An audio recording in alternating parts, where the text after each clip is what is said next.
आज का जो हमारा टॉपिक है वो है MS पावर पॉइंट का इंसर्ट मेन्यू।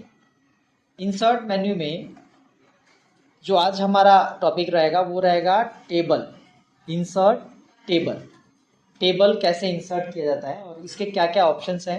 इसमें कई सारे ऑप्शंस हैं। मैनुअल तरीके से जैसा आपको दिख रहा है वैसा टेबल बनाना, टेबल इंसर्ट करके लाना, ड्रॉ करके लाना और एक्सेल के स्प्रेडशीट के जरिए लाना। सबसे पहले आप इंसर्ट में आते हैं, टेबल में जाएंगे। टेबल में एक तरीका है, यहाँ पे आप देख सकते हैं। देखिए ऐसे अगर आप करेंगे तो आपके स्क्रीन पे इस तरफ आप देखेंगे, इधर की तरफ, तो आपके जो स्लाइड है, स्लाइड के ऊपर रोज बन रही हैं ऐसे ना, ये, और इधर की तरफ बनेंगे तो उसमें कॉलम्स बनने शुरू हो जाते हैं। तो यहाँ पर डिफ़ॉल्ट तरीके से 10 कॉलम और 8 रो का ऑप्शन होता है। कितना होता है? 10 रो और 8 कॉलम। कैसे कॉलम क्या होता है? इस तरह से, इसको बोलते हैं कॉलम। इस तरह से 1 2 3 आप जोड़ सकते हैं। इस तरह से काउंट करेंगे तो ये कॉलम्स कहलाते हैं। और इस तरह से लेफ्ट टू राइट होता है, ये रो होता है। अगर किसी पर्टिकुलर एरिया को आप बोलें, इतने बॉक्स को, तो इसको सेल कहा जाता है।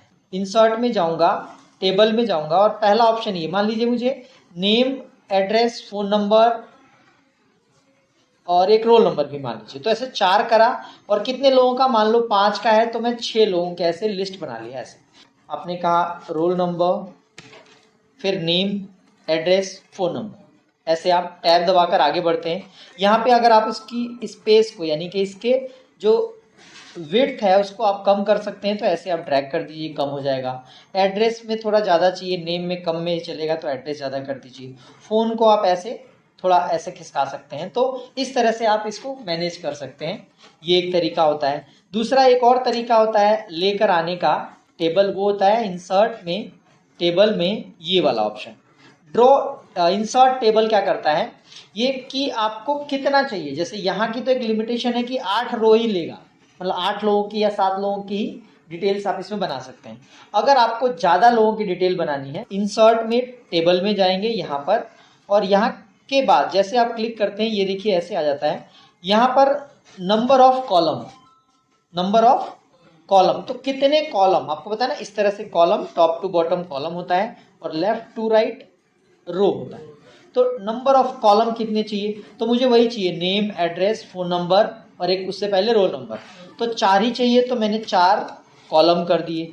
नंबर ऑफ रो, कितने लोगों की लिस्ट बनानी है? फॉर एग्जांपल 10 लोगों की बनानी है, 10, तो एक हेडिंग का भी चला जाएगा, तो 11। यहाँ पे आप 11 लिखेंगे, ऐसे आपने लिखा 11 और उसके बाद आप ओके कर दीजिए। देखिए इस तरह का बन गया। यहाँ पे जैसे आप बनाते हैं, इस पे अगर आप बाहर कहीं क्लिक करें तो आप देखेंगे लास्ट में यहाँ पे हेल्प के बाद यहाँ पे कोई मेन्यू नहीं आता। लेकिन जैसे आप यहाँ पे क्लिक कर दें, आपके पास एक टेबल आता है और एक लेआउट आता है।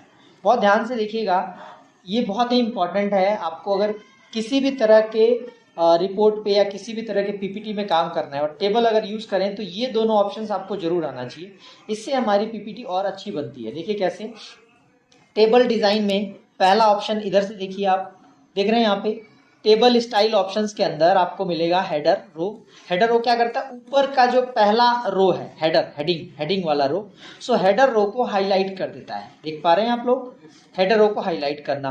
टोटल रो, कई बार हम मैथमेटिकली कुछ काउंटिंग या कुछ जोड़ने घटाने का काम कर रहे हैं, तो लास्ट वाला जहाँ पे हम टोटल लिखते हैं, जहाँ पे सबका जोड़ लिखते हैं, उसको थोड़ा हाईलाइट करना होता है। तो आपको टोटल रो ऐसे क्लिक करिए, देखिए वो हाईलाइट सा होता है, इससे आपको पता चलेगा। बेंडेड यानी एक के बाद एक कलर, जो आप देख रहे हैं ये कलर है, थोड़ा वाइट है, फिर ये कलर है, फिर ऐसे, तो ये बेंडेड होता है। तो ये एक ऑप्शन है। आप चाहे इसको रखिए तो टिक हटा दीजिए, हट जाएगा, टिक करेंगे तो आ जाएगा। इसी तरह से कॉलम्स का भी है। कॉलम्स में क्या, भी फर्स्ट कॉलम को हाईलाइट करना है, ये लो जी। लास्ट कॉलम को हाईलाइट करना है, ये लो जी, आप देख सकते हैं यहाँ पे हाईलाइट हो रहा है। और बेंडेड एक के बाद एक हाईलाइट होगा इस तरह का। तो ये ऑप्शंस आपको मिल जाते हैं यहाँ पर। फिर और थोड़ा आगे बढ़ेंगे, टेबल स्टाइल में आप देख सकते हैं यहाँ से यहाँ तक, ये डायलॉग बॉक्स के अंदर ये जो अलग अलग स्टाइल्स हैं, अलग अलग कलर्स हैं, आप देखिए ये ऐसा हो जाएगा। इसमें और ड्रॉप डाउन में जाएंगे तो और भी बहुत ऑप्शन मिलते हैं। इसमें लाइट कलर्स के मिलेंगे आपको अलग अलग ऑप्शंस, जिसमें हल्के कलर होते हैं, लाइट कलर, मीडियम, थोड़े और उससे गाढ़े कलर मिलेंगे। और एक होता है सबसे ज़्यादा डार्क कलर वाला, ये देखिए यहाँ से यहाँ तक। तो ये जो भी आपको डिज़ाइन ठीक लगे, मुझे ये ठीक लग रहा है तो ऐसे आ गया। लेकिन देखिए जब इस पे मैं आता हूँ आप देख सकते हैं यहाँ पर ना इसके डिवाइडर्स जो हैं, यानी कि हम यूँ बोलें कि ये एंड पॉइंट जो है वो पता नहीं चल रहा है, सेल कहाँ खत्म हो रहा है, आपको पता चल रहा है कौन सा सेल कहाँ पे है। तो ऐसे केसेस में क्या है, आप इसके बॉक्स को क्लिक करेंगे, यहाँ पे आगे एक बार जब आप ये टेबल स्टाइल ले लेते हैं तो यहाँ पे ऑप्शन देखिए, यहाँ पे आता है बॉर्डर। बॉर्डर से आप ऑल बॉर्डर कर लीजिए, आउटसाइड बॉर्डर कर लीजिए, नो बॉर्डर तो ऑलरेडी है, इनसाइड बॉर्डर जो अंदरूनी बॉर्डर हो जाएगा, बॉटम बॉर्डर नीचे की तरफ से बॉर्डर हो जाएगा। जैसे करके देखते हैं, ये देखिए ऑल बॉर्डर मैंने किया। अब आप देखिए ऐसे क्लिक करेंगे तो ये पता चलता है। यहाँ पे जो ऑप्शन है, यहाँ पे जो ऑप्शन है शेडिंग, शेडिंग के अंदर आप जाएंगे तो यहाँ पे अलग अलग कलर्स होंगे, किस तरह का कलर चाहिए आपको। फॉर एग्जांपल ऐसा चाहिए, ऐसा चाहिए, इस तरह का चाहिए, या जो भी आपको ठीक लगता है आप वैसा ले सकते हैं। यहाँ पर आपके ये ऑप्शन मिल जाएंगे। मोर में आप जाके यहाँ पिक्चर्स भी ले सकते हैं। अगर आपको कहीं से अपनी पिक्चर लगानी है इसके अंदर तो आप इसमें जाकर कोई भी, मान लो AI बेस्ड मुझे करना है तो ये बैकग्राउंड में ऐसे AI भी भर के आ जाएगा। शेडिंग में और ग्रेडिएशन आता है, आप अलग अलग ग्रेडिएशन ले सकते हैं। अंदर देखेंगे इसके जो सेल्स हैं इनमें ग्रेडिएशन दिखेगा आपको। अगला ऑप्शन और भी इसमें है, आप देख सकते हैं टेक्सचर्स ले सकते हैं आप, इनके सभी के अंदर टेक्सचर वाला ऐसे फील आ जाएगा, आप देख सकते हैं टेक्सचर आ जाता है। तो ये ऑप्शन है। अगर नहीं चाहिए तो आप सिंपल कोई कलर अगर आप यूज कर रहे हैं तो आप कलर भी ले सकते हैं। इफेक्ट में क्या है, अलग अलग बेवल्स के अंदर आप देखेंगे थोड़ा सा इसको डेप्थ दे देगा, इसके चारों तरफ जो कॉर्नर्स हैं जो वहां पे कुछ कुछ आपको डिजाइन सा लगेगा, तो ऐसे आपने कर दिया। इसके अंदर इफेक्ट में और है शेडो वगैरह का, तो इसके देखेंगे नीचे की तरफ या लेफ्ट जिधर आप चाहें, राइट साइड लेफ्ट साइड जहाँ शेडो दिखेगी हल्की सी, दिख रहे हैं यहाँ पे आपको दिख रही होगी, यहाँ पे रिफ्लेक्शन जैसा आपको इफेक्ट देना है क्या, तो ये आपको यहाँ मिल जाएगा।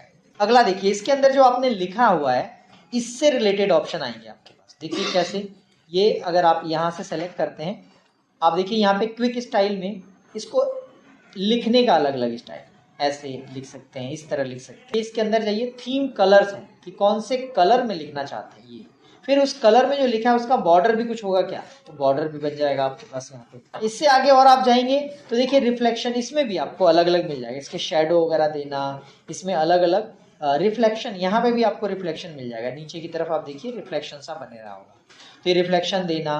फिर इसमें और भी है, ग्लो करना, इसके चारों तरफ थोड़ा सा आप ग्लो करना चाहते हैं, बेवल्स मिल जाएंगे, 3D रोटेशन मिल जाएगा, और इस तरह के और भी ऑप्शंस मिल जाते हैं। सर्ट में अगला ऑप्शन आपको याद होगा ड्रॉ टेबल।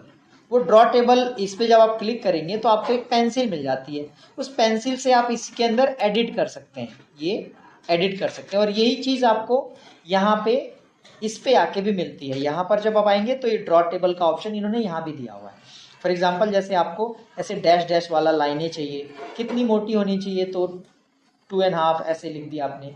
कौन सा कलर होना चाहिए जो पेन यूज़ करेंगे, मान लो मैंने रेड कर दिया, फिर उसको आप ऐसे कर सकते हैं। ये देखिए ऐसे आप जोड़ सकते हैं। यहाँ पे आगे की तरफ ना इरेजर दिया हुआ है, इरेजर पे क्लिक करिए, जो नहीं चाहिए, जैसे ये आपने ड्रॉ किया नहीं चाहिए, आप इस पर इरेज करते जाइए। यहाँ पर अब देखिए ये लेआउट कैसे काम करता है। लेआउट में सबसे पहले इधर सिलेक्शन का है, जब आप यहाँ कहीं क्लिक करें और सेलेक्ट में जाएं तो सेलेक्ट कॉलम, तो ये देखिए पूरी कॉलम सेलेक्ट कर लेगा ऐसे। अगर आप यहाँ कर्सर रख रहे हैं और आप कह रहे हैं सेलेक्ट रो, तो देखिए पूरी रो सेलेक्ट कर लेगा। तीसरा तो आपको पता है सेलेक्ट टेबल, तो पूरी टेबल सेलेक्ट कर लेगा। अगला ऑप्शन ये जो है डिलीट वाला, ये कैसे काम करता है, मान लीजिए आपने कोई एंट्री करी, यहाँ पे जय वाला या विजय वाला एरिया आप नहीं चाहते, रो पे क्लिक करना है, देखिए विजय वाला चला जाएगा। अगर आपको ये पूरी कॉलम हटानी है ऐसे, तो आपको क्या करना है, डिलीट में जाकर कॉलम पे क्लिक कर दीजिए, ये देखिए ऐसे पूरी कॉलम चली गई। तीसरा ऑप्शन पूरा अगर आपको टेबल ही हटा देना है तो डिलीट टेबल, दैट्स इट। इसके बाद जो ऑप्शन आता है वो है आपका रो एंड कॉलम के ऑप्शंस। कैसे, आप चाहते हैं एक और कॉलम जोड़ना है आपको, क्या एक और, तो एक और, जैसे नेम के बाद आपको इधर एक कॉलम लाना है जिसमें आप फादर्स नेम लिखना चाहते हैं। लेफ्ट साइड में क्या है, इंसर्ट लेफ्ट, क्या है, यहाँ पे क्लिक करिए, देखिए आ जाएगा। और अगर राइट साइड करना है तो इंसर्ट राइट कर दीजिए, इसके बाद आ जाए। जैसे पहले एक आप चाहते हैं किसी और का नाम लिखा जाए तो इंसर्ट अबव, अबव, ये देखिए अबव आ जाएगा। फिर इसको अगर मुझे ना हेडिंग लिखना है, जैसे मुझे लिखना है कि list of students for picnic, है ना, पिकनिक के लिए हम एक लिस्ट बना रहे हैं, तो इसको आप देखिए यहाँ लिखेंगे list of students for picnic, तो नहीं लिखा जाएगा, एक ही सेल के अंदर आएगा। तो आप इस पूरे को ऐसे सेलेक्ट कर लो, इस रो को, और यहाँ पे एक ऑप्शन आता है मर्ज सेल्स, मर्ज सेल्स, तो इन सेल्स को एक बना देगा ऐसे। देख रहे हैं। अगर आपको लगता है नहीं नहीं इसको 2 टुकड़े में बांटना भी था, तो आप एक ऑप्शन है मर्ज के अंदर, वो है स्प्लिट सेल्स। इस पे क्लिक कर दीजिए। कितने टुकड़ों में बांटना है, मान लीजिए आपको कह रहे हैं 3, तो 3 लिखा और ओके कर दिए, देखिए 3 हिस्सों में बांट दिया इसने। सो स्प्लिट और मर्ज आप समझ गए होंगे। अगला ऑप्शन है सेल साइज। सेल साइज क्या होता है, जैसे ये हेडिंग वाला जो एरिया है हमारा, हेडिंग की ऊंचाई कम है, यानी कि उसकी हाइट कम है। हाइट को कंट्रोल करने के लिए यानी ज़्यादा कम करने के लिए यहाँ पे एक ऑप्शन है, इसको बोलते हैं हाइट, और इसको बोलते हैं विड्थ। विड्थ मतलब चौड़ाई, हाइट मतलब ऊंचाई। तो ऊंचाई ज़्यादा करनी है तो देखिए आप ऐसे करेंगे। आप जब कर रहे हैं ऐसा तो सिर्फ इसी सेल का हो रहा है, जिस सेल में आपका कर्सर क्लिक है वही वाला हाइट बढ़ रहा है या इससे घटेगा, समझ रहे हैं। जैसे यहाँ पे नेम वाला मुझे बढ़ाना है तो मैं नेम वाले सेल पे क्लिक करूंगा और सेल का विड्थ बढ़ा दूंगा, तो देखिए ये विड्थ ऐसे बढ़ता जाए, देख पा रहे हैं। लेकिन इसमें सिर्फ एक ही सेल जहां पे आपका कर्सर क्लिक है उसी सेल का हाइट या विड्थ पे आप कंट्रोल कर रहे हैं। सो ये वाला एरिया जिसको बोलते हैं सेल साइज। अगला देखिए अलाइनमेंट का ऑप्शन है। अलाइनमेंट क्या करता है भाई, ये कुछ ऐसे है कि जैसे ये टेक्स्ट आपने लिखा, आप इसको पूरे को सेलेक्ट करते हैं। सेलेक्ट क्या याद है आप लोगों को, यहाँ जाकर और पूरे रो को सेलेक्ट कर लिया, ठीक है जी। अब यहाँ पे देखिए ये आपको याद है control L, control R, control E. Control R से राइट साइड जाएगा, कंट्रोल एल से लेफ्ट साइड जाएगा, कंट्रोल ई सेंटर जाएगा। तो वही यहाँ पे है लेफ्ट राइट सेंटर। इसमें एक और ऑप्शन दिया है, ये कह रहा है कि ऊपर बहुत है तो नीचे, अगर ये चौड़ा सा है आपका, सेल की हाइट ज़्यादा है या रो की हाइट ज़्यादा है, तो ऐसे में आप इसको ऐसे भी कंट्रोल कर सकते हैं। बॉटम में लिखना है, टॉप पे लिखना है या सेंटर में लिखना है। टेक्स्ट का डायरेक्शन, अलाइनमेंट में एक ऑप्शन है टेक्स्ट डायरेक्शन। क्या होता है, 90 डिग्री अगर रोटेट करेंगे तो ऐसे लटका हुआ सा लिखा जाएगा।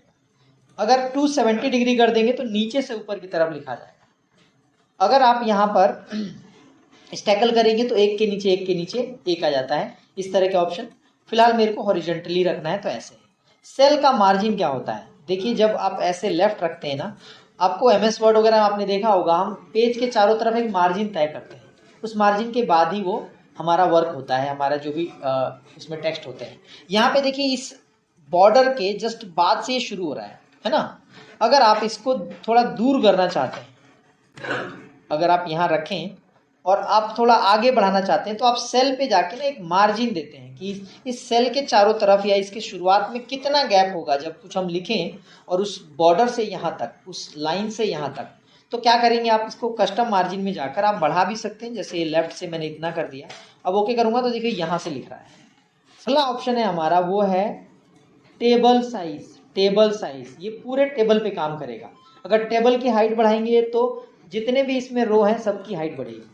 अगर टेबल का विड्थ बढ़ाएंगे तो जितने भी रो है कॉलम्स हैं उनकी विड्थ बढ़ेगी, ठीक है जी। तो ये विड्थ बढ़ेगी, ये ऑप्शन है। लॉक क्या होता है कि अगर लॉक कर देंगे तो एक साथ अगर हाइट बढ़ेगी तो सब विड्थ भी बढ़ेगी, और कम होगी तो विड्थ भी कम होगी, तो इसको बोलते हैं लॉक। फिर देखिए यहाँ पर ब्रिंग फॉरवर्ड, सेंड बैकवर्ड क्या करता है, मान लीजिए इसी की एक कॉपी कर देते हैं। ये जो टेबल है कंट्रोल सी कंट्रोल वी, 2 हो गए, आपको लग रहा है 2 पता चल रहा है, 2 हो गए। अब दूसरे का मैं थोड़ा सा कलर बदल देता हूँ तो आप शायद ज़्यादा जल्दी समझ पाए। ये देखिए अब इसी को send to back, bring to front, ये ऑप्शन दे रखा है इन्होंने यहाँ पे। सेंड टू बैक पीछे चला गया, ब्रिंग टू फ्रंट या ब्रिंग टू फ्रंट आगे आ गया, समझ रहे हैं। इसी का बीच का फॉरवर्ड होता है। अगर 3 चीज़ें हैं तो सबसे पीछे को थोड़ा सा ब्रिंग फॉरवर्ड करेंगे तो बीच में आ जाएगा, फिर और फॉरवर्ड करेंगे तो सबसे आगे आ जाएगा। तो ये ऑप्शंस आपको यहाँ पर ये दो मिल जाते हैं, इनका यूज़ है। सिलेक्शन पेन क्या होता है कि जब आप इधर की तरफ देखिए यहाँ पे क्लिक करते हैं, सिलेक्शन पेन एक तरह से एक लेयर का काम करता है, जैसे फोटोशॉप वगैरह में लेयर्स होती हैं कि इस पेज पे क्या क्या है। तो इस पेज में देखिए क्या क्या है, content place holder 3, content place holder 3 और टाइटल। क्या होता है जब आप इसको क्लिक करेंगे तो देखिए हट जाएगा, इसकी आंख बंद तो बंदा बंद। अलाइनमेंट देखिए क्या है, जैसे ये आपका ऐसे है, यहाँ पे आप जाएंगे लेफ्ट साइड तो देखिए लेफ्ट साइड इसका जो कॉर्नर है ना इस पेज का, आपका जो स्लाइड है स्लाइड का लेफ्ट साइड एकदम चला जाएगा। अगर आप इसको राइट साइड करेंगे देखिए राइट साइड तो एकदम राइट साइड चला जाएगा। इसी तरह से आपको समझ सकते हैं आप टॉप और बॉटम भी इसी तरह से काम करता है। मिडल करेंगे तो बीच में आ जाएगा। मिडल में भी एक और होता है, हॉरिजॉन्टली आप डिस्ट्रीब्यूट कर रहे हैं तो ये देखिए बीच में आ जाएगा हॉरिजॉन्टल। और हॉरिजॉन्टल समझ रहे हैं ना, लेफ्ट टू राइट हॉरिजॉन्टल हुआ, ये जो ऊपर नीचे है ये वर्टिकल। ग्रुप का मतलब अगर दो चीजें हैं, कंट्रोल सी कंट्रोल वी, दो हैं तो दो चीजों का मतलब दो एक से ज्यादा ऑब्जेक्ट्स हैं या एक से ज्यादा टेबल है उसको ग्रुप करना। और रोटेट तो आप समझ ही रहे हैं, मैंने पहले भी कई सारे वीडियोस में बताया है। रोटेशन मतलब इसको रोटेट कर देना, लेफ्ट करना, राइट करना, या इसको अलग अलग डिग्री में घुमाते रहना। सो ओवरऑल आज जो हमने कवर किया ना उसमें इंसर्ट मेन्यू का टेबल, और टेबल के अंदर हमने सीखा कि कैसे आप डिफॉल्ट तरीके से इन बॉक्सेस को सेलेक्ट करके हम टेबल बनाते हैं। दूसरा आपने सीखा कैसे हम इंसर्ट में जाकर यहाँ से आप अपने नंबर देते हैं, यानी number of column, number of row देकर फिर हम टेबल बना देते हैं। तीसरा इसमें आपने सीखा कैसे ड्रॉ करके आप टेबल बनाते हैं। फिर जब आपने टेबल बना दिया उसके बाद आपने देखा इधर राइट साइड में कि यहाँ पे टेबल का डिज़ाइन एक मेन्यू आता है और लेआउट मेन्यू आता है। टेबल के डिज़ाइन मेन्यू में आपने टेबल स्टाइल ऑप्शंस पढ़ा, टेबल स्टाइल देखा, यूज़ किया। इसके अलावा वर्ड्स स्टाइल के अलग अलग टूल्स देखे और ड्रॉ बॉर्डर आपने देख लिया। फिर इसके बाद लेआउट के अंदर आपने उसको इंसर्ट करना, डिलीट करना।